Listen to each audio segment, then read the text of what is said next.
Ken.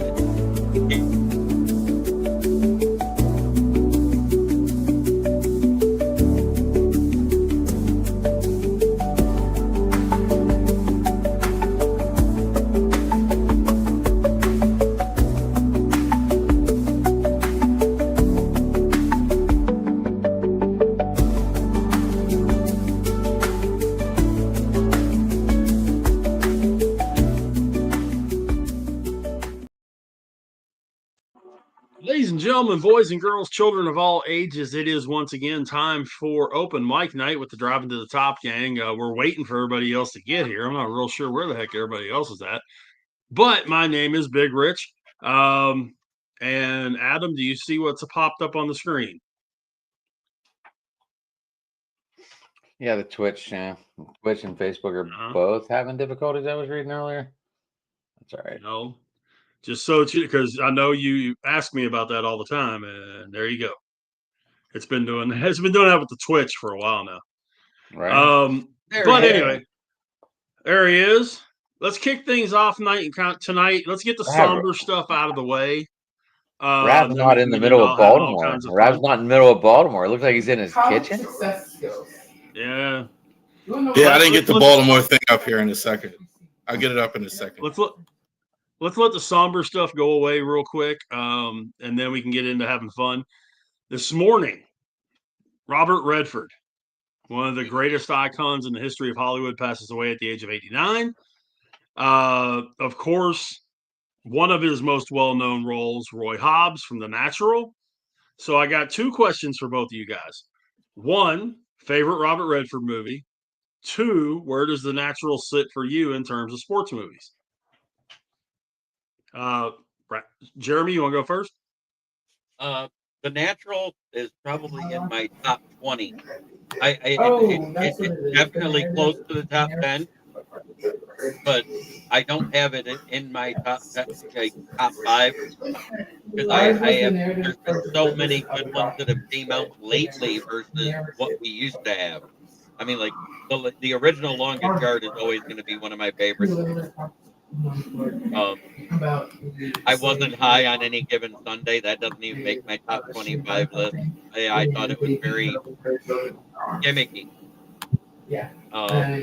Some great moments in it. Don't get me wrong. There was some good acting here and there, but it was a very gimmicky movie. Do one of you guys have something going on in the background? I think Rav does. Yep. Okay. And then we didn't mean for you to go. My all-time favorite Robert Redford movie. And see, I signed on to Driving to the Top YouTube channel, Adam. No, apparently we're not there, Rich. Well, I signed on to I'm going to have to give it to Butch Cassidy and the Sundance Kid. It's a good one. I mean, he did a ton of really good movies. Oh, yeah. He was in a ton of them. Adam? Well, let's get Rav back up here. So, while we're waiting for Rav to come, there he is. Hey, he's in Baltimore again. Josh, let me know if we're live now. I just fixed it. See if that worked. So, Rav, where does The Natural sit for you, and what's your favorite Robert Redford movie? Oh man, Robert Redford movie. I mean, he did a ton of really good ones. Favorite Robert Redford movie for me was the Indecent Proposal. Well, with the great Robert Redford movie he was in with Demi Moore and Woody Harrelson and all that. The premise of that was just awesome. The one where he offered $1 million. I really enjoyed that. So, like, would you let actually somebody sleep with your wife for $1 million? Like, back we all have thought about that. Back then, maybe. Up here now, I think the $1 million would win with a lot of people. Like so. Not me. Not today's economy. I don't care if it was today's economy or not. And no. I think a lot of people. Yeah, I agree with you. I mean, I hear that point, but yeah, like I think a lot of people would take the $1 million. The Natural, I thought was phenomenal. Go ahead. I'm sorry. If if they were just dating, I think a lot of dating guys would do that. If they're married and truly Well, love their that's wife, if they're married and truly love their wife, I don't see how any man could let any man buy into his wife's pants. I think a lot of men would. dating. It's a whole different I don't discussion. agree with that. I don't agree. I'm not saying I would, but I'm just saying a lot of men would. I think people do anything for money. I think if I gave you, you said $1 million is enough money. So if I make it 10 million, would you? Right? You say no. What if I made it 20 million? Right? What if I made it 100 million? Right? You could have So said I'm I gonna hit get the to the Powerball. point. No, you could have said I hit the Powerball the other night for 1.7 billion, and I wouldn't do it. I don't know about that. See, you're saying that from a position of it hasn't happened. But if somebody offered you $7 billion to do that, do you think about it? I'm not saying you would or wouldn't. I don't know, but you think What's up, about it. fellas? Anybody? What's up, Keegan? Yep, But anyways, you were two getting into the AM. natural. The Natural, I think, was an outstanding baseball movie. I think like this was probably the biggest thing that I even watched Robert Redford. And I mean, The Natural, that story of a guy coming from nowhere and being this great hitter, just doing whatever he wanted to do on the field, being an older guy, not knowing anything about him. That's probably the one thing that wouldn't happen nowadays, where you would not know anything about a guy and he just comes on the field and they would never go for that. But I thought Robert Redford was great in that movie. If you actually think about it, that story was loosely based off of Babe Ruth. Yeah. Loosely, yeah. Yeah. Adam, where are you at with Robert Redford? Where are you at with The Natural? And then what's your favorite Robert Redford movie? Probably The Natural. Okay. I never. Here's the problem. Like, I saw The Natural because it was a sport movie. I know I saw Basic Instinct, but I don't recall any actors in it. So I'd really have to do research and see what movies he was in. But I know he was in that one. So I just liked The Natural. I thought it was a really good baseball movie. Especially whenever it kind of like Major League kind of stole off it a little bit too, how the manager hated the players and everything else. And then all of a sudden you guys were saying it was kind of based off of Babe Ruth. So it was kind of like, baseball movies kind of trickled down a little bit. Yeah, they do. Well, I'll bring in You got Joe. another All right. city heard from. All right, Joe, let's hit you right off the bat with a big question. All right. Where do you rank The Natural in in the lexicon of sports movies, and your favorite Robert Redford movie? We're doing this because, of course, he passed away this morning at Yes. the age of 89. Wow. Tough question because I'm not a real movie person here. Now, I do like The Natural movie, but I could probably name at least 5 that I enjoy more. Although upon saying that, if you're asking me for a favorite Robert Redford movie, I'm going to go with that one because, again, not knowing, movies too much. And here's one that, again, I had recently gotten married at the time. So, chick flicks were part of the territory. And I can't even remember the name of this movie, but he was like a newscaster. This was older. This was like in the mid 90s. A Celine Few Dion. Good Men. A Few Good Men. Was it that one? And he was a newscaster. Well, you've got that one, and then you've got You can't handle. It was called the Up truth. Close and Personal. Oh, okay. I was thinking about the one with Woodward and Bernstein. My bad. Yeah, this He was was in more that of a chick flick. He played with the blonde actress that I can't remember her name. Celine Dion had the theme from it. It was from like 1996, and that was a very good one. I thought he did a great job. And again, he was obviously much older in that movie. But probably, if I had to guess one, I'd say The Natural is my favorite. But as much as I did enjoy that, I could probably think of 5 or 6 baseball or sports movies I enjoy more than that. I'm with you on that with The Natural. I mean, I definitely Field of Dreams is my favorite, hands down, no questions Me asked. too. That's my all-time favorite. Sandlot, Major League, Rookie of the Year, that kind of thing. Hoosiers. But my favorite Robert Redford movie, and Joe, you're going to be familiar with it. Jeremy, you probably are, and Rav, you will be too. Adam, you're too young, I think. You guys remember the Sting? I Yep. thought about that. I was gonna say that, but yeah, I probably I was a little young when that came out. Probably like only 8 It was years too. old. But Robert Redford was actually in Endgame out of the Avengers as well. You look, you all knew this. I didn't. No, I didn't know that fact. But the Sting, I didn't almost either, said but- the Sting instead of the Natural. But Up Close and Personal was the movie Joe was talking about. That was the title. yes, yeah, from 1996. So Adam also has one that he wants to throw out there. So Adam, the floor's all yours, dude. We got to give a moment for Charlie. It's just painful. It still is to me. He was a podcaster just like us guys, and he opened the floor, let people speak their mind. Obviously he had conversations with people that couldn't really be heard. And then he had answers for these people. He has people praying, and I'm gonna miss him. I am. I watch his podcast every day. Not like I watch his shorts really, but it was something I watched every day just to get. Want to be that big one day. That'd be fun. Take all you guys. But like the one thing that opened my eyes the most about all this.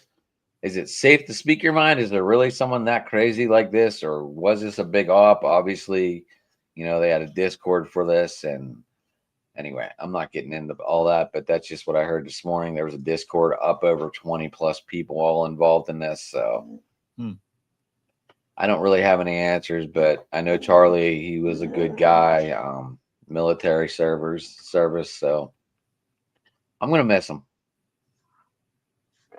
That's just me. He definitely had his pulse on the younger part of the country, the under 30 crowd especially, which made a big difference in the last election. So, but anybody else? All right. So now we get into the fun and frolic of the sports world. In case you guys haven't noticed, we got about a week and a half left in the regular season of Major League Baseball. And the last time that I looked, we got ourselves a couple of decent little races going here. And I want to get you guys' opinions on some of these. Because as we speak at 8:12 Central, 9:12 Eastern on Tuesday, the 16th of September, the Seattle Mariners are a half game up on the Houston Astros in the American League West. The Los Angeles Dodgers are only 2 games up on the San Diego Padres in the National League West. And the real insanity happens when you look at the wild card, especially in the National League, because the Mets, the Diamondbacks, the Reds, and the Giants are separated by a total of 2 games. So which of these races are you most intrigued about in terms of between now and 2 weeks from this past Sunday? Joe, you want to go first? I will, because I'm a Mets fan, and we had this thing in the palm of our hands. And, and I said this a couple of weeks ago. I said, I still think the Mets are going to make this, because the only team that was really chasing them at the time, this is maybe 2 or 3 weeks ago, was the Reds. And I thought, you know what? I don't fear the Reds. They're not ready for prime time yet. As bad as the Mets are playing, I still think they're going to take this. But all of a sudden, they still kept playing bad. And then all of a sudden, the Giants and the Diamondbacks snuck into the mix. And I said, you know what? I do have a much greater fear of those teams just because of the talent levels and things like that. So I don't know. I looked at ESPN yesterday, and they're still giving the Mets a 75% chance of being the playoff team here. And not just because I'm a fan. I think I ultimately, believe that. I think they're ultimately going to be the team that, takes that third wild card spot. But certainly, as a Mets fan, I certainly know this, that nothing is guaranteed.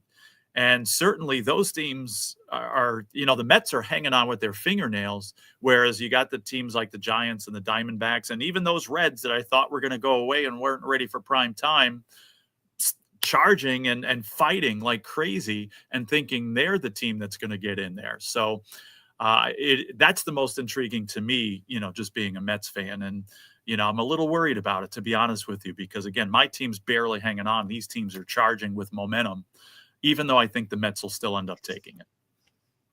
Well, and part of that ESPN confidence may be the fact that, yes, they've got the Padres right now, but they've got 6 games against Washington and Miami that should be, operative term, should be, Yes. Should be wins. And then, of course, they've got 3 in the middle of there at Wrigley. But, I just think that when you sit there and you look at it, yeah, I'm with you. It's going to be tough for the Mets. Jeremy, where are you at with this whole thing? I mean, the Motor City Kitties have pretty much got that division just by the tail, literally. I think we're playing the Guardians right now, if I'm not mistaken. And every game we win against them will actually make it 2 less that we got to have. And right now, the Guardians are leading 3-2 in the bottom of the 8th. So hopefully we come back and win it. You've got Detroit. I'm sorry. You've got Cleveland. And then you've got Atlanta for 3 at home this weekend. Then at Cleveland for 3 first next week, and at Boston to wrap up the regular season. And if we lose more than 7 of these, we'll end up in second place. Yeah, there's like a 6.5 game difference between the Guardians and the Tigers, right? And so I didn't realize they were playing 6 head-to-head. Mm-hmm. Yeah, they've got 6 head-to-head, and the Red Sox series, the Red Sox are going to be fighting for a wild card too. And then the Rangers close the season with the Guardians, and the Rangers are right there with them. So that whole little. I think Houston's got the toughest shot to hang on. Sorry, Jeremy. If you look at what's going on, you think that's the toughest shot. But to win the division, the toughest shot is right here, because we haven't been able to beat bad teams. It's been ever since that downfall, ever since the slump. Every time we face a bad team, we lose the series. Every time we play a good team, like look at what we just did to the Yankees. Well, and that's the thing. You've got 9 games against good teams in the last 12. And if we lose 5 of them, if we lose 5 of them and lose to Atlanta, we're screwed. Yeah. And I told you the other day, Adam, I don't think that Houston makes the playoffs. No, they have the toughest schedule. They have the toughest. I would say they have the toughest schedule in the next 6 games. Well, they are winning. But they are winning tonight, though. They are winning right now. I thought it was 2-0. I don't know what it still is, but no, it's still 2-0. Yeah, I know. I got the game on in the background. Then they got 3 at home against Seattle, 3 on the road against Oakland, which are not going to be easy games. And then 3 on the road to wrap up the year against the Angels, which is basically going to be 3 W's. But they're starting pitching and pitching in general. And it looks like Alvarez just went out too. Alvarez hurt himself stepping on home plate last night, scoring a run. He stepped and his foot slid out from under him, sprained his ankle. He's done for the regular season. But they haven't had him all year anyway, so what difference does it make? Right. I mean, he's only played like 35 games. I know. He was my number 1 pick in fantasy. Trust me, I know. Are we guys ready? Are we ready for the back? Are we ready for the backup bowl this weekend?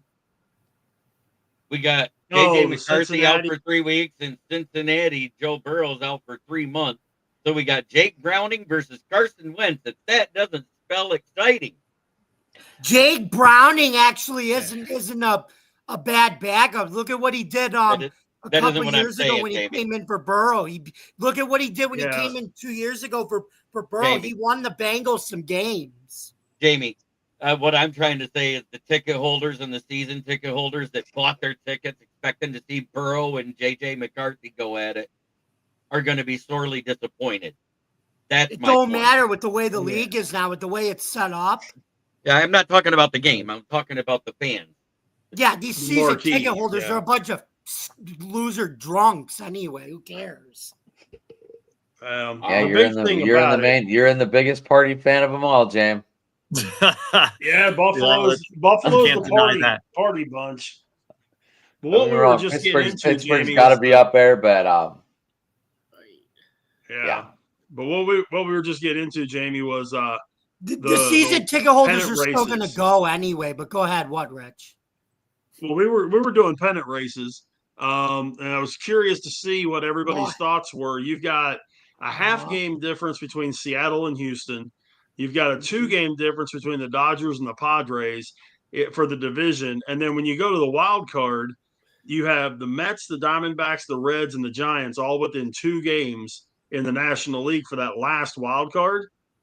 Which one are you most intrigued in? Are you like Joe with the Mets? I know you're not a Mets guy, but which one of those has you most intrigued? As Rav has the white circle of hell going on. hey, I got to ask a question real quick. Did you guys vote for me in that poll I posted there? I don't even know what that was, but they threw that out there at me, and I didn't even know I was involved. So that like pretty much says all of us. So vote me to win. I don't know, and then I don't know if we get a prize or we get extra promotion or whatever. But make sure you vote for me. I don't know. I don't even know what it is. I just saw it this morning. I was like, what am I in? Anyway. Where is it? I don't have any idea what you're talking about. Yeah, neither do I. I shared it in the huddle. Let me see. Yeah, I don't know. These people sent me in a poll this morning. Yeah, I didn't see it.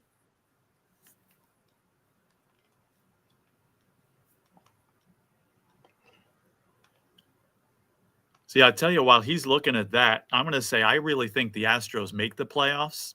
I think the Mariners win that division, but I think the Astros are one of the teams in the American League that gets the wild card. How far they go, I don't know, but I still think they get in at least. J.I., is he a Yankees guy? No, he's I think he's an Orioles guy, and he's also I'm not Lions really guy. that much threatened by Houston. I mean, they're still a good team, but people got to remember it's not the same group of guys that they had when they were winning. That they were winning with Dusty Baker. It's not the same team. They haven't done it yet. No. They're not. It's not the same team. Adam, where are you at with this whole thing? And we took 2 out of 3 at Houston. The Yankees did. We took 2 out of 3 from them. So yeah, and as it sits right now, I mean, the Yankees are pretty much in control of what they're doing. They're not going to pass Detroit, but at the same time, they should be able to win the division. They're not going to catch Toronto. They're 5 games back at Toronto, and Toronto has a pretty easy schedule the rest of the way.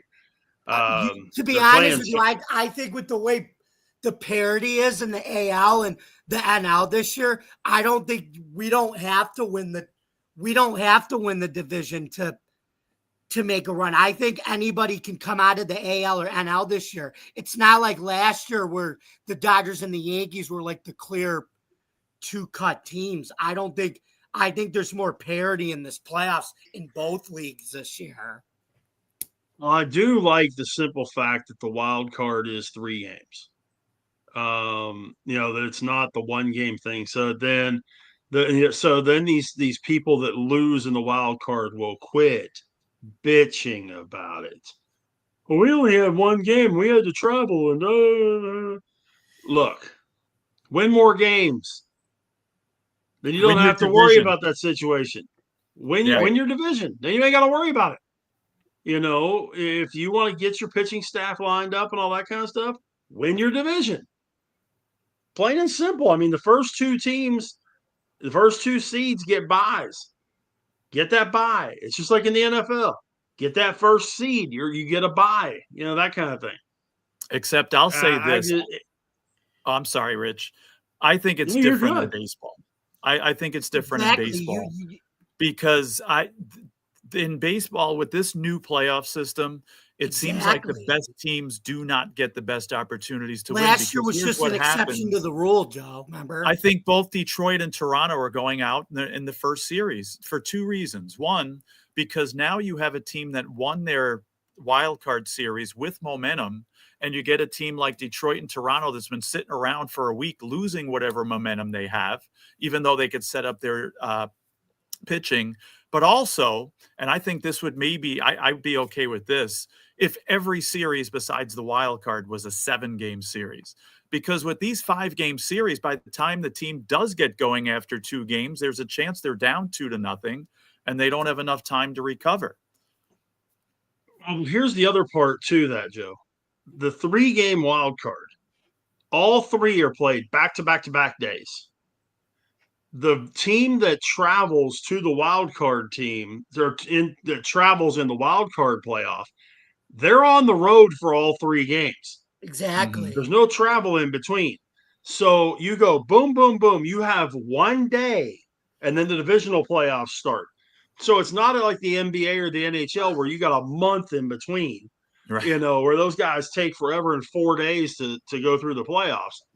You finish that wild card round, you have 1 day to travel, and that Friday, boom, division series starts at the higher seed, or the team that got the bye's place for the first 2 games, which is why I think it's going to help Detroit and Toronto, particularly Detroit. And they're a really, I got to look at the records, but they are a really good team at home. So is Toronto. In fact, so is Toronto, but Toronto is 50-25 at home. Detroit is 46-29 at home. The only American League team with a better home record is Seattle. So, those guys can play at home. I think they're both going to move on, to be honest with you. The way it's sitting right now, and don't tell Jeremy I said this, I think it's Detroit's to lose. Javi Baez decides to have a brain fart again and hit $110 in the playoffs or something like that. Skubal hurt, or is he okay now? He's okay. Yeah, he's pitching Thursday. So, I was just checking. Adam, where are you at on this whole thing, man? Yeah, where are you at on this whole thing, though, man? I mean, where are you excited about these pennant races? I'm curious to see, like I just said, Houston. I think Houston's the biggest question, actually. But, I don't know. I looked it up. I don't even know if there is a magic number for these playoff teams yet. Is there? Yeah, the magic number was 5. It's 9 for the Yankees. Yeah, the Phillies got in. They clinched. Right, the clinch. The only clinched. team that hasn't clinched the division or a star yet is the Dodgers, because they're only 2 games up. And I believe they still play the Padres in one of these upcoming series or down the line, I believe. Right, and the Padres and Brewers have almost locked a playoff spot. It's just a matter of who wins the division. Mm-hmm. The Brewers have Cubs, clinched the division. The Brewers are number the Brewers one. The Brewers have clinched the division. Phillies have clinched the division. The Cubs are 99.9% as well, just like the Dodgers. They would have won any other division except for the Central. Probably. No. Or not the East. I think the Phillies. They'd be 4 games back in the East. Yeah, they would be 4 games behind Philly, and they're 5 games behind Milwaukee. I think this playoffs, like I said, Joe, with this format, there's a lot of different characters in this playoffs. Like I said, I think anybody this year, it's like going to be like 2023. Anybody is going to be able to come out of the AL or the NL. Yeah, I do agree with that. It's just and like the way I said, it's set up. What the Yankees, what the Yankees finally did with their roster. What they finally do. No, I the reason why I'm putting so many emphasis on it is Brian Cashman was 100% right. When the guys, when they got rid of Soto last year, as good as they were last year to make the World Series, the Yankees, the thing is, they've always kind of been they've always been a great team at hitting home runs. But the one thing they haven't been able to do, and luckily they got away with it last year because they were able to cruise through the playoffs. But the one thing that that they haven't been able to do. He said, we've been one-dimensional. We've been relying on the home runs. We need to be a little more athletic. And that's what they did when they got rid of Soto. They worked on their pitching and they got more athletic. And in the deadline, they got more athletic guys who could steal bases. So now they may not be the number 2 seed, but they're coming in being able to beat you. They could be more of a 2-dimensional team now. They could get it done with the athletic ability in case Judge struggles in the playoffs. They could beat you with the home run and the running game, not just the home run. And they finally figured that out. And Cashman said it too. And he said we finally needed to do that, and he did that at the deadline. Oh, Kerry Carpenter just stay tied healthy. it So with the Yeah, I mean, Guardians if in the bottom of the ninth. Hold on. If Hold on. Stanton Jeremy, what doesn't- were you saying? Hold on. Kerry Carpenter just smacked a home run to tie it up. It's 3-3, bottom of the ninth, and 1 out. Wow. We've been great. He's like Yeah. we've always been great. So I feel like the why we've been short is we it's a lot of kind of I just don't have any faith in the Yankees. I don't. I still I think they're going to mean- win the World Series, to be I honest. feel like they're not one. I They're don't. finally not one. I don't trust The the bullpen. player All right. player at the most pivotal position in baseball He's now with home run. sucks out loud. Anthony Volpe is 1,000% horrible. I don't care what anybody tries to say. The guy's hitting like a $180 since June. But he And has yet a they're career kicking him high in out. home runs with 19. But he's hitting a $180 and sucks at Doesn't shortstop. matter. Analytics, Rich. Analytics. They can take their analytics and throw it out the window. Analytics The only matter more analytic- now. But you guys with this old school go out and buy the team like the Yankees used to do. Analytics matter now. That's why there's They're more still parity. doing it. You don't have to go out and buy the best athletes anymore like the They're the Yankees second used to do. highest payroll in baseball. No, they're The not most actually. Okay, The third. most important position No, they're on not. the field Not is by getting rid of shortstop. Soto, they're not. If they had Soto, if they repaid Soto, they would have had a higher payroll. All right. Where's the Yankees in the payroll? That's what I'm looking. Right. I but have they didn't- no but- idea who the highest payroll is. It's I'm the gonna They go. would Dodgers. have I'm been gonna higher go if the they Yankees. got I mean, Soto, I'm gonna go LA. Jeremy. I- I'm no, gonna I- go Dodgers. Oh, actually, I thought the Mets were up there. I think it's Dodgers, Mets, and It's then I thought it was Mets, Yankees. Mets, Dodgers, Yankees. So the Yankees are third, Jamie. Right, and it could have been even more if they re-signed Soto and they didn't. Valid point. But what I'm saying is It would have If really the ballooned most if they position- re-signed him. the Yeah, I most mentioned important that- position in the field is shortstop. Right, but guess what? Everybody, you have unreasonable expectations for him. You think he's going to be Derek Jeter, but guess what? Nobody is going to be able to replicate what Derek Jeter did ever again. Whoa. It's not going to happen. Every Wait Yankee a minute. fan's got to be realistic. Can He's we move not on to gonna playing be 4 Derek quarters Jeter, against okay? Caleb Don't need him Williams to and be how Derek bad he Jeter. sucks? Yeah, Do you remember who you're talking to, Jamie? I didn't like Jeter. That's your I problem. want my shortstop to do one of two things. If he does You're a both, Pirates great. If he guy. doesn't do any the of them, Pirates haven't been relevant since Roberto Clemente. no. I wouldn't be But talking your about Derek shortstop- Jeter as a fucking Pirates fan. Your shortstop should be one of two things.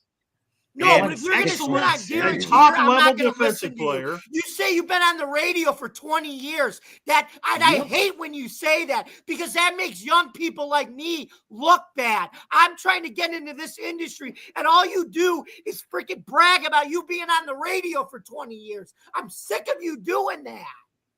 You've brought it up more than I have. No, I haven't. tonight.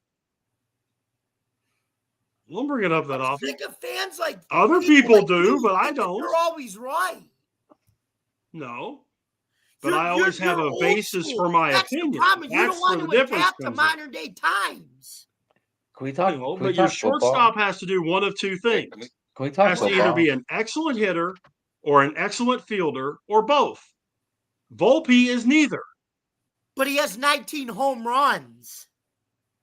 It's Jordan's 162 3/4 of games. the league. For a shortstop, it's a career high for him.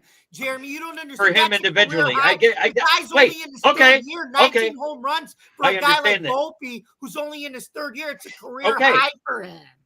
Javi Baez has 26 on accident. Nobody gives a fuck about Javi Baez. Javi Baez was shit before he had 20. Whoa. What the fuck? You're talking about your team. I can talk about my team. No, you can't. Javi Baez is a 1-year wonder, buddy. I don't care. He's having 26 home runs this season. You're bragging about 19 like it means something. Right. Nobody cares about fucking Javi Baez. Tigers fans do. By the way, that 19 home runs puts him 8th amongst shortstops. 8th. Dude, Javi Baez made a first baseman not touch first and throw it to home to try and get him out in the rundown. Uh-huh. Baez is nuts. He was crazy when he played in Chicago. He's having a great year.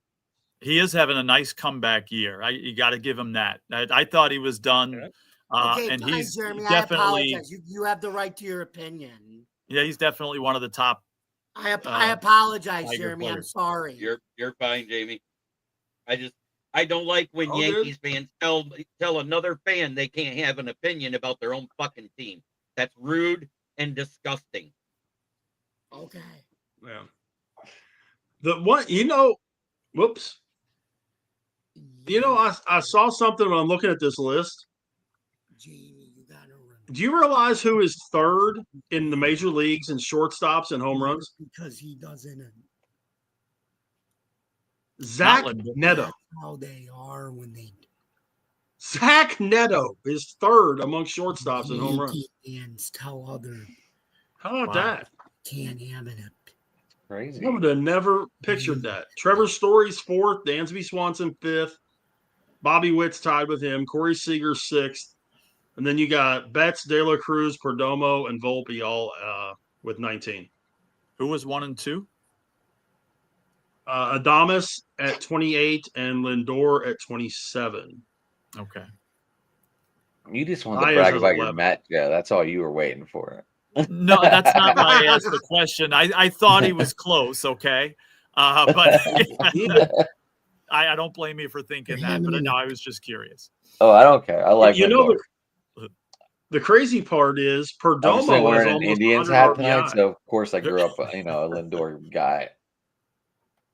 Perdomo and Story almost have 100 RBI. So does Bichette, but he's done for the regular season. Right. But Geraldo Perdomo has 97 RBI. Wow. So, James, we're done arguing if you want to stick around. Yep, Jeremy, we lost one of your followers tonight. Yeah, probably. It happened. Hey, Adam, I did put a picture in there about Caleb and Ben Johnson for you and driving to the top if you want to load it in as an overlay. Calling me a blowhard, James. That's really nice of you. I apologize to Jeremy, and you're gonna do that. You're gonna stoke the fire, James. I apologize. Thanks, James, for trying to view. I appreciate you. Jeremy, that's hilarious. Put it on the overlay. Come on. I'm always the asshole. That's the problem. So, put it on can the I overlay. really get you guys fired up? I got to get you guys fired up on this one. Let's go. I really got to. Raleigh or Judge? MVP. You know what? I'm logging off, guys. I can't take this no more. What? I mean, it's a legit question. It's a legit I need question. to calm down. Just hold on. You talking about Riley Green? Okay. No problem. No. Raleigh or Judge? I need to calm down. Carl Raleigh, the catcher for Seattle. Right back, guys. I mean, it's probably going to go to Raleigh just because he's a catcher and he's hit 54 bombs. Right. And he does more for he honestly does more for a team because he's the catcher. He's involved in every pitch, every play. He's got to know everything going on. If they're going to give the MVP finally to a catcher, this would be the year to do it. He actually hit a second one tonight. He's at 56. Wow. 56. So he's past Mickey Mantle. The only Wow. thing that I could, and I don't know what you guys think about this. The only thing that I could see really There you hurting go, him Jerem. There you go. is, Yeah, I know. Josh is just brought batting it up. average. I know. I talked about this earlier in the show, Josh. It was pretty funny. But Jamie's ahead. gone off the rails. We might want to mute him for a minute because I can still hear him bitching from the bathroom. I'll mute him. Hold on. Joe, what do you think? Tough call. I Oh, now think you he's do back. have to go with Raleigh on that. You know, just because of would the Yankees be where they are? I think the Yankees are more likely to be where they are, you know, with or without Judge. Now, again, a valuable player, of course. But where would the Mariners be without Cal Raleigh? Especially, they haven't had an offense forever, right? Since, you know, Edgar Martinez and those guys were there. That was the big knock on Seattle, is they had great pitching all these years, but they couldn't score. Now, all of a sudden, they're scoring, and they got a catcher that has 56 home runs. So I think there's a big correlation with that, which is why I would probably go in that direction. Is missing time for the injury hurt Judge too? Yes, I think that. Because I mean, the biggest thing that I can see as a negative on Cal Raleigh is his batting average. I mean, Aaron Judge is hitting 326. Mm-hmm. Raleigh's hitting 248. I mean, now Yeah, if but the MVP on both MVP goes everywhere. It's not just the offensive player. That's why I think it goes. Okay, I got a Go question. ahead. sure. American League and National League, do they have their own MVPs? Yep. Yes. American League, I'm giving it to Kyle Schwarber. National It League. would be National League, sir. National League, I mean, excuse me. I think he's earned it on the Brewers because without him, they are nowhere near where they are right now. Phillies. It's on the Phillies, Jerem. Phillies. He's on the Phillies, okay? Because He's on the Phillies. He was but with the Brewers at one time. Excuse me. I don't think you could It's a disagree valid with. point. I don't think you could disagree with that call. I think I didn't really think about it going into this, but I think Schwarber is the guy. Because how many home runs has he got? Isn't he just right there with the catcher from Seattle? Schwarber's got 53. 53. Yeah. I mean, everybody talks about either him or Ohtani. Ohtani's got 49 and 93 RBI. Schwarber's got 53 with 128. But again, you know, Ohtani's batting average is 40 points higher. Believe it or not, Schwarber's got 10 stolen bases. Yep. Jamie, where you at in the National League, man? Who you got for National League MVP? National League MVP, Alonso. Pete Alonso. You can make a case for that. 35 bombs, 118 ribbies. Hold on. I had him and I lost him.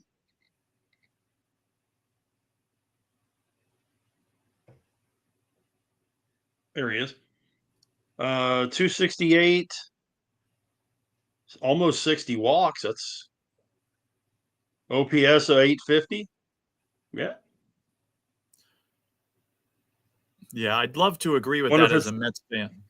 But it's kind of like last year with Lindor. You know, he was an MVP candidate. He was up on the list, but I think Ohtani got it, right? But, you did. You know, this year, you know, definitely Pete Alonso is going to be in the running. And certainly I would love to see it as a Mets fan. I just think, you know, these other guys, you know, like Schwarber, for example. I'm wondering, what's Schwarber's OPS? Do you happen to know it? Schwarber's OPS is 943. Okay. Ohtani's is 1003. Okay. Although, you ready for this one? They're both getting beat by a rookie. Nick Kurtz has a 1014 OPS. Wow. Although he's American League. He is. I think, but still, I mean, that's the second highest in Major League Baseball behind Judge. Wow. But yeah, Schwarber's right behind Ohtani in OPS, 943 to 1003. Yeah, I mean, I think it's more wide open in the National League because you could make an argument for Schwarber or Ohtani. Or, I mean, some people are making arguments for Soto, Alonso. I think American League comes down to either Judge or Kyle Raleigh, one or the other. Don't you? Yeah, I can't see it unless, Riley Green may be in the mix. But yeah, I'd say definitely between Judge and Raleigh. So shall I go to what I think is going to be a unanimous category? How about Cy Caleb Young? Williams sucks. How about the Cy Young Award? Screwball. I agree with Scooble. I don't think it's any question in Scooble. National League, Skeens? It's a tough one. I haven't looked at the baseball stats in a while. Wow. Well, I mean, All teams should be. If he was on a better team, he would be a shoo-in. Agreed. Yeah, although that's not like MVP where you have to be on a winning team. Right. I think there. Yeah, if I had to choose without really digging into it, I would go in that direction. I mean, realistically, what you're looking at, he's gone 178 innings, has a ERA. Hold on. ERA of 192, a .92 WHIP,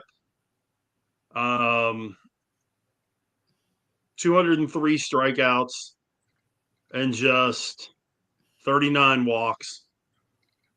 He leads the league in strikeouts. Jesus Luzardo is second.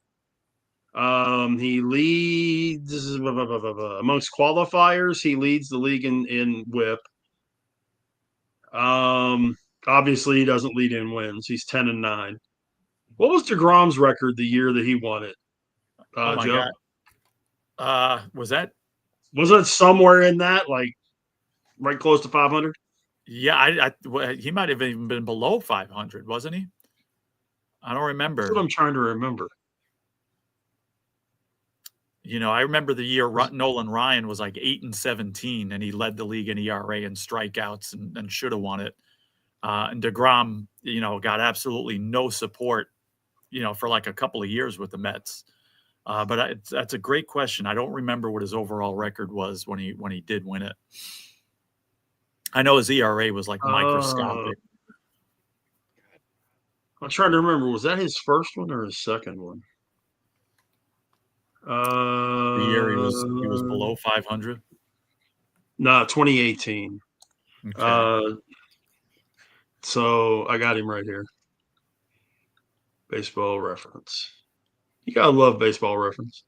Yeah, it's one of the best websites out there. 2018, he was 10-9, had a 1.7 ERA,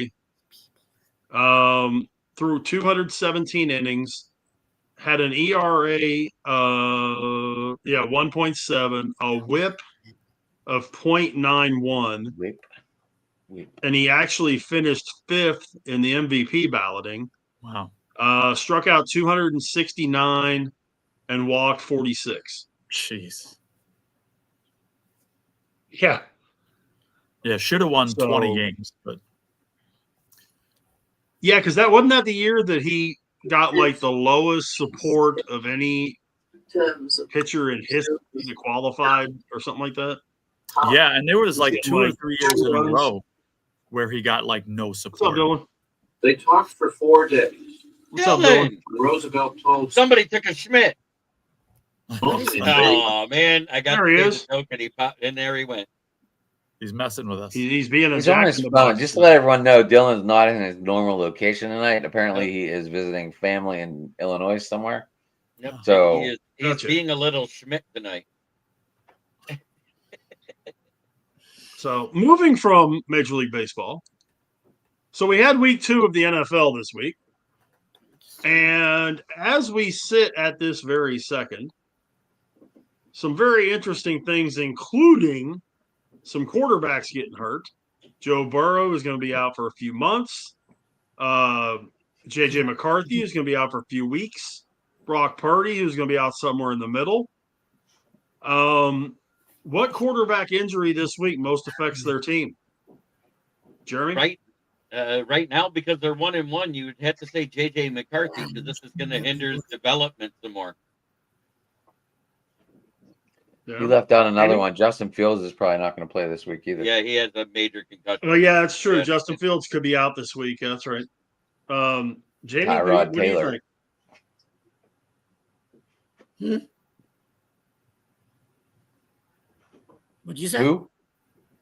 What do you think about which one of the quarterback injuries this week most affects their team? Which one of the quarterback? Yeah, between Burrow and Purdy and McCarthy and Fields. Well, I mean, we're gonna I compare. think it's McCarthy in Minnesota. I mean, you're looking at a team that really didn't play anyone. Because The Niners- Carson Wentz, we already know who he is. Sure, Just Niners leave played- it at that. Oh, Adam? the Niners played the Saints, so is Mac Jones that good, or are the Saints still that bad? No, obviously, Burn it. What the hell's the guy's name? Joe's backup. Burning. Jake Browning. Browning. Browning. Like Jake a Browning. Browning playing the- 316. He beat the Jaguars, so He only had to throw one touchdown to do it. So, but good job But to we him did- for doing it. we did see this before, so I think Browning is going to be the best one of the bunch to be replacing because he's been on that team forever as a backup, so he knows that team. All these other guys are just coming out of nowhere, kind of on a new team. I thought Browning was a They're bill at just one time. because they're like Well, Browning threw to Chase in 2023 when Burrow was hurt too. Mhm. Yeah, So I think assuming- Browning's been with Cincinnati 4 years now. I think Yeah, this is his that's fourth what I year. mean. Like he's a good backup role Okay. because he knows the team. So it's kind of like the backup that Mason Rudolph. no. That the Ravens let go away. Scoop Huntley, right? Kinda, yeah. He was there for quite a while, yeah. He was there for 4 years on his rookie Yeah. contract, and every time Lamar got hurt, he went in and won games, and they at least would make the playoff. Kind of like Cooper Rush in Dallas. But Yeah, Joe, what do you but- think? Well, it depends on what team you're talking about. If you're talking about Los Chicos Locos fantasy football team, that would be Joe Burrow. And I figure, okay, well, Burrow's out. I'll put in my backup this week. My backup is named Justin Fields. So my 0-2 fantasy team's in a little bit of You trouble. better get on So that waiver wire for tomorrow morning, Joseph. I'm already on it. Drake May or Browning is my best option. So we'll see which one I get. But anyway, God help you. as far what's that? Yeah, think God it's help going to be a long season that way. But anyway, I agree with what Adam said. I think Browning's the best backup out of that bunch. I think the most impactful to their team is, and somebody else just said this before me, is McCarthy. Not so much because of his skill yet, but the need to develop. And Jamie and I talked about him on our show. It's like he's played 7 horrible quarters out of 8, but yet, we're not too concerned. We still think he's going to be an excellent NFL quarterback. It's just going to take some time for development. And now that development just got pushed back even more. So I think as far as overall, I think the Vikings will be the most impacted by that. See, I honestly think it's San Francisco. Because if you sit there and look at it, we know what Mac Jones is. And he had some good stuff around him and didn't do anything with it. He doesn't quite have that. I mean, yes, he has McCaffrey. And yes, he will have Brandon Ayuk here in a few weeks, right? I But believe so. as he sits right this second, outside of Christian McCaffrey and Jennings, what's he got?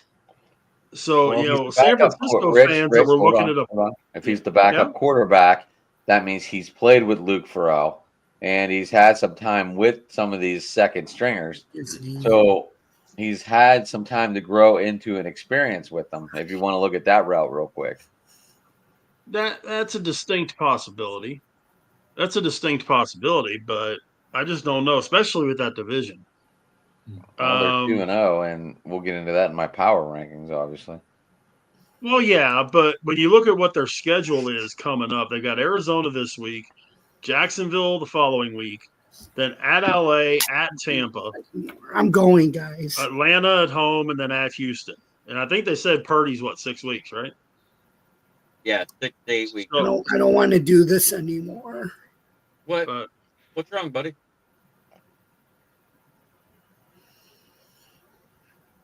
I'm sorry, Jeremy. It's okay. If you don't want to invite me on my show, on your show because I did that, that's fine. No. We're good. We talk. Okay. We're good. Okay. We talk. I'm fine. Okay. I thought we were good. I thought we were back to normal. Yeah, Okay. we were back to normal. Yeah. I said what I had to say and I dropped it. We're Right. guys. We're guys. We get heated in the moment. That's the way it is. Yeah. We do. Yeah. That's why it's open mic. You're allowed to let loose sometimes. And that's why when you just Yep. acted like that, it kind of threw me because I thought we were good because we already talked about other subjects since then. No, we are good. I just want to make sure. Oh yeah, we're good. We're good. Hey, I don't hold grudges. Okay. There's no Not grudges doing any good to do in that. sports. You know, the only grudges there are in sports is with rival fan bases, and the only time I hate the Bills is when the Lions play them. Exactly. There. I got it off my chest. I said it. So when we play you again, remember, I'm going to be like, fuck you, Jamie. That won't be until 2026. Right. It's Next year at the new stadium. Yep. You'll be coming here. Oh, there you go, there you go. But you just got a weird prediction right there. Jamie saying his team's not going to the Super Bowl. Uh-oh. Adam brought it up, and I know hopefully you guys saw it in the message on Twitter. It's not that hard for us to do these. So each week, let's go ahead and do it. Your top 5 power rankings. Let's go 5-1. In the words of a very wise man in terms of Stephen A. Smith, everything is fluid. So it will change from week to week. We all know this. It's going to change from week to week. Adam, since you kind of opened the door on this, where are you at with your power rankings? So I went kind of like defense first, and then I went offense. So I went with on my defensive power rankings. I guess I went Rams, Atlanta, Chargers, San Francisco, and Vegas. And here's my reasoning on those. The Rams have let go 28 points altogether. The Falcons have allowed 29 points. The Chargers at 30. What happened? Green Bay and San Francisco were at 4. Sorry, guys, with 31, and then Vegas with 33. That's my defensive power rankings. I just based it off that. I felt like going a little different. But then if you look at offense, how power rankings would be, you'd still only have one team on both of these, and I'll tell you that in a second. But I have the Ravens with 81 points, the Bills at 71, the Lions at 65. I mean, it helps when you put an ass beating to the Bears. And then Indy at 62, and Green Bay made both lists at 54. So Green Bay, they might be number one just because they're on both sides of the. Let me post something to Josh here. But that's what I did, a little bit different. I don't know if that's the way you guys looked at it or not, but that was the way I looked at it. I did mine overall, but whatever works for you, man. I mean, they're your rankings. Well, Jamie, what do you got? I don't know. I really didn't have time to break it down, but I was like, I'm going to do it this power way. rankings. Let's See what see. happens. Number 1, I got the Eagles. Until somebody beats them, knocks them off, they're still number 1. Kelsey learns how to catch a ball. Maybe they're not number 1. Huh. They got Kansas City's got a lot more issues than that, but we don't have to. We'll move on from that. Anyway, Eagles 1. Let me see. Bills 2.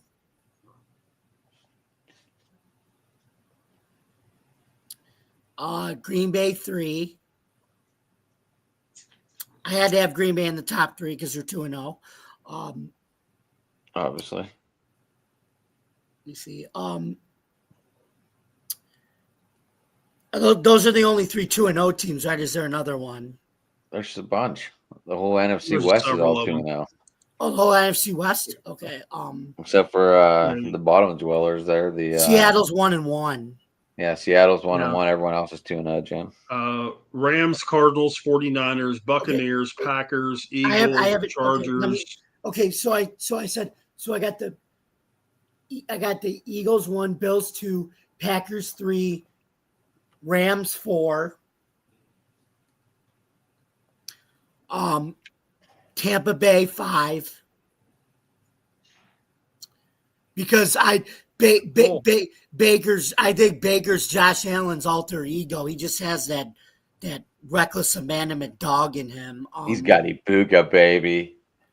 Peekabooka, as Chris Berman would say. Anyway, which he did, by the way, if you watched week 1's fastest 3 minutes. So Tampa Bay 5. Okay. And you said that somebody else in the NFC West is Arizona, right? Yeah. They're 2-0, but I'm going to put them at 7. So 6. We're only doing 5, James. Oh, okay. So my 5. Okay, so my 5 are. Let's review. I got Philly, Buffalo, Green Bay. Green Bay. I said. I think you Green said Bay, Rams. Rams, yeah. And Tampa. Those are my top 5. Okay. Cool. Jeremy, who you got? Well, at the top, I got Eagles, then Bills, Chargers, Ravens, then Bucks. Then I got it Packers, Lions, and so forth. Gotcha. Joe? All right. Well, I'll go up from 5 to 1 here, and just a combination of factors. I got the Chargers at 5. Just winning games first of all, beating the Chiefs, and that's a game that so many years before the Chargers would have lost that game. The fact that they won that and dominated last night, that was impressive to me. Number 4, I got the Ravens. Again, they're 1-1, but losing to the Bills, scoring 40 points against them, I think is not a bad thing. I do have the Bills at number 3. I have the Packers, who Jamie and I talked about, a real Super Bowl contender here. Packers at number 2. And I think Jamie just said this a minute ago, until somebody beats them. And again, this team beat 2 quality opponents here. Philadelphia Eagles, number 1. I'm going to go 5 to 1 also. I got Tampa at 5. I've got Buffalo at 4. Green Bay at 3. Philly at 2. And kind of branching off of what Joe just said, 2 division wins on the road. I got to go Chargers 1. And if they win next week or this coming week against Denver, that's 3-0 in the division right out of the box. Maybe I picked the wrong team to go. Maybe I picked the wrong team to go undefeated in the division. I said Denver would go undefeated in the division. I mean, I don't know that they would go 6-0 though. I'm sure they would get tripped up somewhere. Probably Kansas City the second time around. Right. But I mean, just with what Harbaugh is doing with that team, and you can tell. I don't know if you guys see this or not. There seems to be a little different Justin Herbert on the field this year than there has been. Or is it just me? I was going to mention that. Just that there's Keenan Allen has come back to reality again and is a good receiver. Mm-hmm. And McCauley's got another year. Guys I was listening to on the radio said the same thing about Herbert. I think it is. Johnson seems to have found I think it's different in a good way. It's a Justin Herbert who keeps getting better every year, and I think with pairing him with Harbaugh is the icing on the cake. Is the icing on the cake? Can I answer Josh? The only thing that really concerns me. Yes, Jeremy, go ahead. What is Madison Beer feeding him? Canadian punani. He's getting foreign stuff, so it's doing good for him. No, we were talking. The only thing that really concerns me about the Chargers right now is their running game. Marion Hampton has not gotten it going yet, and Harris Najee can't even find a damn field. pretty much being Najee. You know, he's Najee's got an eye on the sideline. Well, but I mean, Hampton hasn't done much when he's been in there either. I know. You know, first we 2 got games, Justin I think Herbert they throwing said the ball 40 times a game. It's hard to get in rhythm. you don't need. And by Yeah, the way, but how good is that Harbaugh is line? usually a guy that likes to run the ball. So Herbert throwing 40 times a game in his offense, I mean, there's good and bad to that. And how good is that O line in Los Angeles? It's John doing better Alt is a than I freaking thought it would. beast. Obviously, John it's not Alt is opening. a It's freaking not beast, opening up just the run is. game, but it's blocking for Herbert. Yeah, it's one of the reasons he's doing so well, I think. Mm-hmm. Yeah, That right. you're right.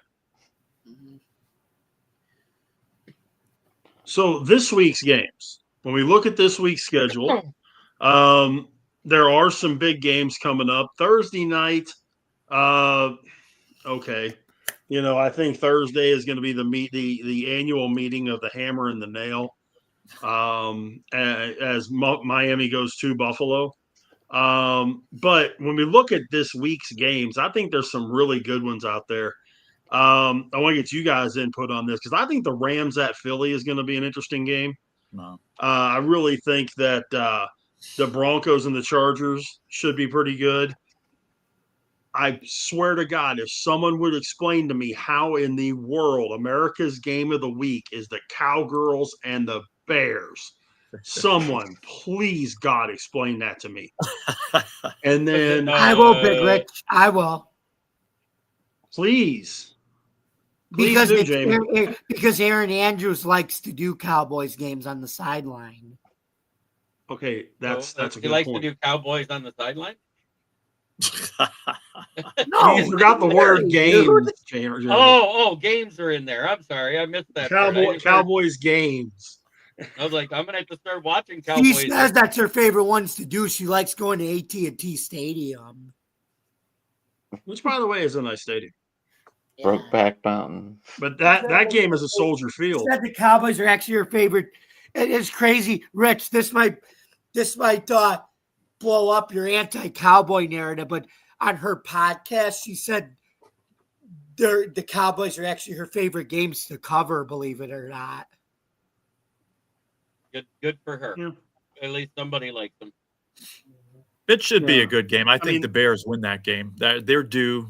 You know, the Cowboys were very lucky to win this week, so I could see the Bears. The winning Bears that one. are not winning, Joe.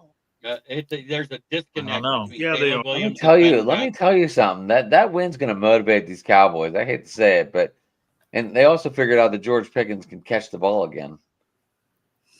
Yeah, George, that defense let Russ get 450 at him. That's going to be their issue, Rich. They're going to score a lot of points, but they're going to give up a lot of points. That they're going to be like that week to week, I think. In all my years of watching football, I think you're right. The same thing. Whenever something is supposed to happen, again, you're right. The Bears seem like they're going nowhere. You know, the Cowboys, won a big game and they got some things going for them. It always goes the other way. Just when you think a team is that awful and is not going to go anywhere, again, the Bears are going to win this game. I really believe that just because they're not supposed to. You're right, Adam. There is a disconnect there. As long as the team plays 60 minutes of football against Caleb Williams, he's not gonna win. He's gonna fold like a cheap. Yeah, but okay, you just answered this for yourself, Adam. The Cowboys don't play 60 minutes of football. They just played 70 at some point in the game. They may get it back together before the end of the game, but they have a big gap inside of every single game where they play like they're Arlington High instead of the Dallas Cowboys. And that's where the problem is going to come in. I can't be a Bears fan, guys. So this week I'm a Cowboys fan, all right? Okay. Oh, I will. If the Cowboys win, I will wear my Felix Jones next Tuesday, all right? And again, I can't disagree with what you're saying. It just threw up a little bit. I mean, you're right. But the way things turn out in the NFL, it's often goes the other way. I know they want Caleb Williams to win so bad. I know. I get it. There are two teams that I pull. It's more Ben Johnson, the Adam, Pittsburgh. we can agree to disagree. The Pittsburgh Steelers and whoever's playing Dallas. I don't care if it's Baltimore playing Dallas. I'm pulling for Baltimore. The one and only time every couple of years. Hey, he's playing the Cowboys. That's how I can. Hey, I became a I have fan not on cheered. Monday.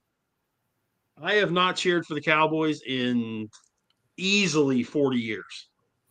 I've cheered for individual Cowboys, players. Rich?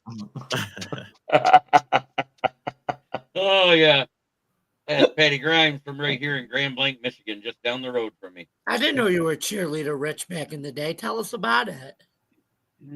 Yeah. Hey, I actually did. You guys ever heard of powder puff football?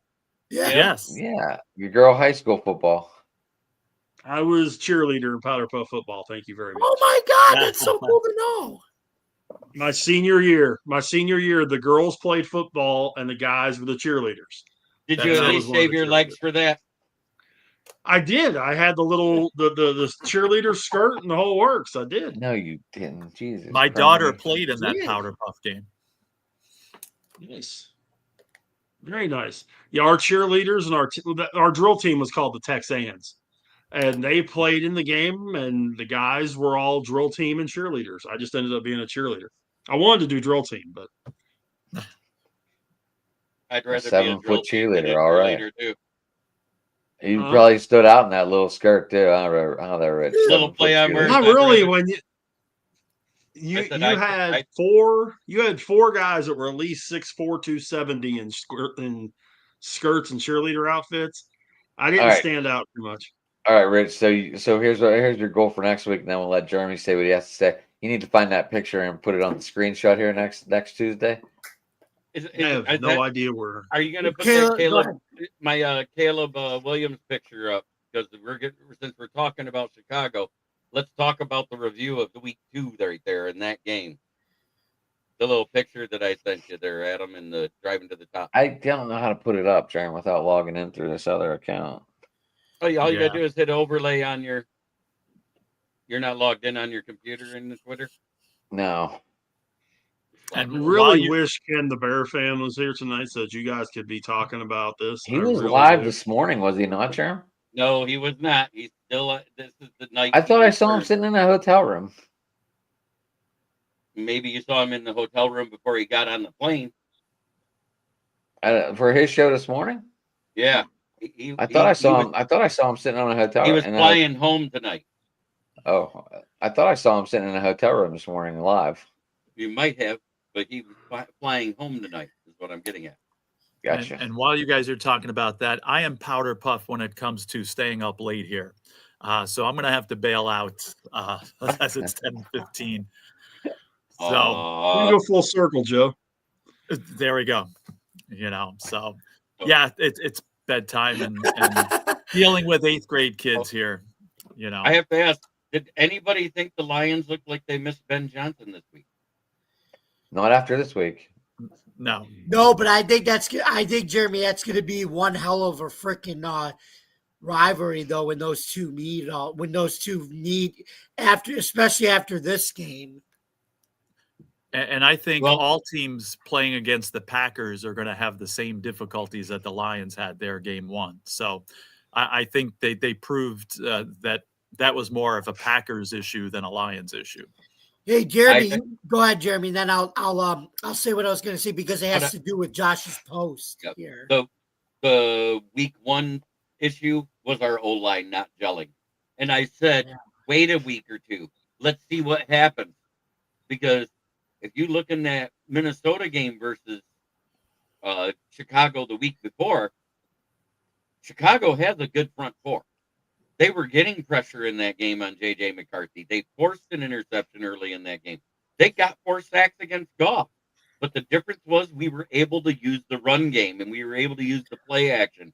We were able to take deep shots down the field. We had time in the pocket. Goff was 23 of 29, and he was sacked 4 times. No. So, all right. But listen, guys, I'm going to head out. Hey, So Joe. again, Appreciate it, Joe. appreciate you having me on. And How do people we'll get do you, it again Joe? soon. Joe Dell Sports, Twitter X, and then, of course, our Buffalo Sports Conversation Room on this network Tuesday nights at 8 Eastern. All right. Sounds good, Joe. We'll see you maybe next week. Yeah, I should be around next week, or if not that one, then the week after. But I'll try to make as many as I can. All right, buddy. So, all right, you guys have a great week. We'll talk to you soon. Have a great night, All Joe. right. See you next week. Thanks for having me You on. too. See you later. Good night, Joe. So how about that Isaac Tesla there, Adam? Well, He's been targeted 3 times. He's got 2 catches, both of them one-handed. Nice. yeah, he's doing good. Just he needs more involved. Well, this week he was way more involved because the week before versus the Packers, he had 10 snaps. This week he had 17. His reps are going up every week, as I predicted. I think Leaf may have saved him being the starter at the slot because of that end around he was able to get early in the game that forced a big first down when we needed it on 2nd and long. They're trying to put a little more. So until Leaf falls off of that production of getting first downs, that's what's going to limit Tesla. And they said the only reason why Tesla's not getting more snaps is route running. I like him, Joe. Jeremy, I still do. Oh, I 100% love him. I mean, I call him coleslaw because if you leave him open, he's white and dangerous.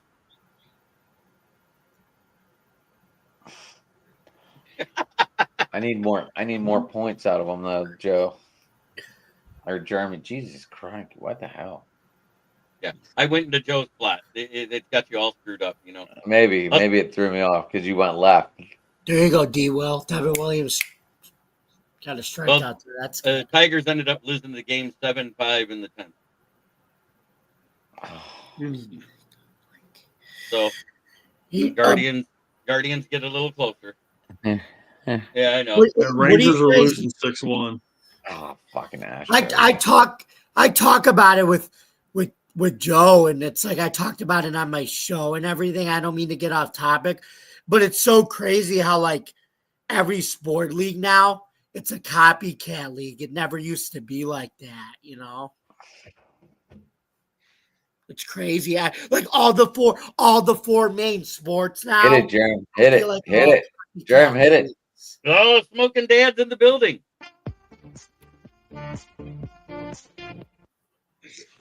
Didn't really come up that good. But all right. We know the drill, Ken. Yeah, every time Jeremy's dad comes on, we play the music. Anyway. Rich, All what I else know you is got? I just got myself. I got myself another starting running back for the next 4 weeks. I got Jordan Mason coming off my bench now. So Yeah, hey. I saw you scheduled to get 20 points this week. I'm like, what the hell? well, I can add him to Bucky Irving and Josh Jacobs. I'm already 2-0. So we'll see what happens. But I didn't drop him. I didn't drop Trent Mason. I never did. Ooh, he's getting his the only one I actually dropped Caleb Johnson. They just weren't. They're not using him. Yeah, they're putting Gainwell back there because Tomlin loves the older people. He never throws 96 on his fastball. But no, man. I mean, power rankings.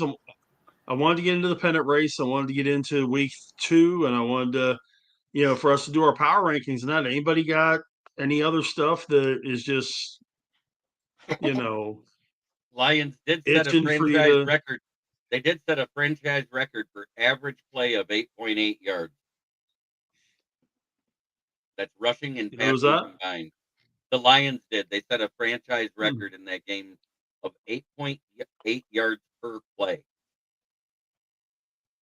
Okay. That is pretty damn amazing, actually. It's pretty good. Jim. It is pretty I don't know. I'm good right now. Man. I'm tired. Yeah, I'm good. I kind of need to kill out anyway, so Jeremy probably needs to smoke anyway. Well, I will say I love my headline of that game. I don't know if you paid attention because I posted the article in the Driving to the Top chat there earlier, but it said You did? You posted an article? I didn't see it. I posted it in there, and I called it "The Bears Get Demolished on with Ben Johnson's Return to Motown."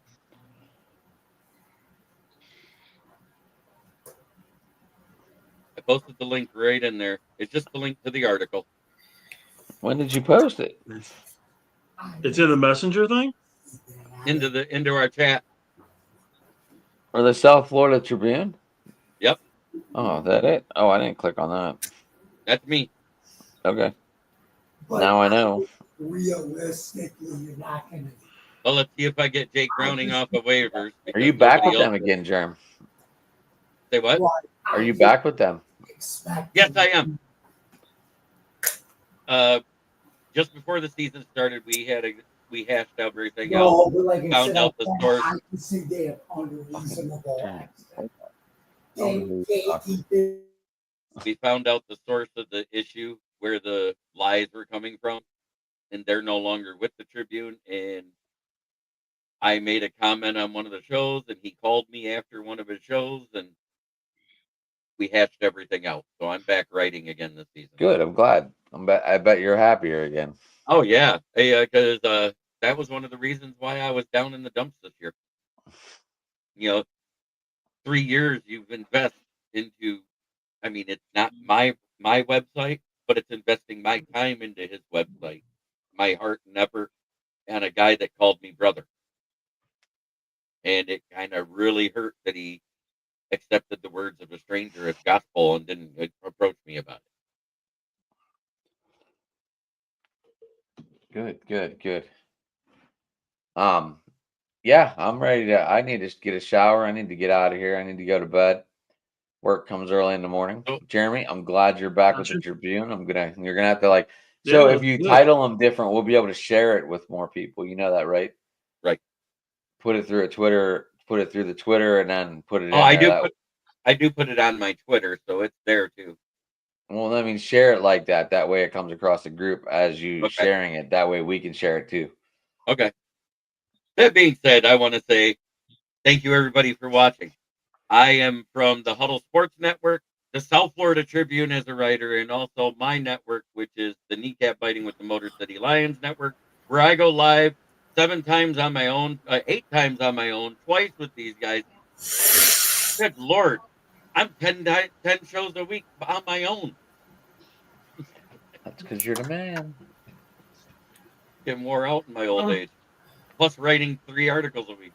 I need you, loser.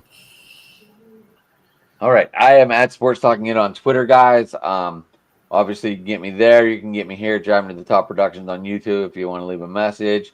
Leave a comment. Hit the ring for notifications. Subscribe. Thanks. Help us grow. You can get me at Driving to the Top on Twitter as well.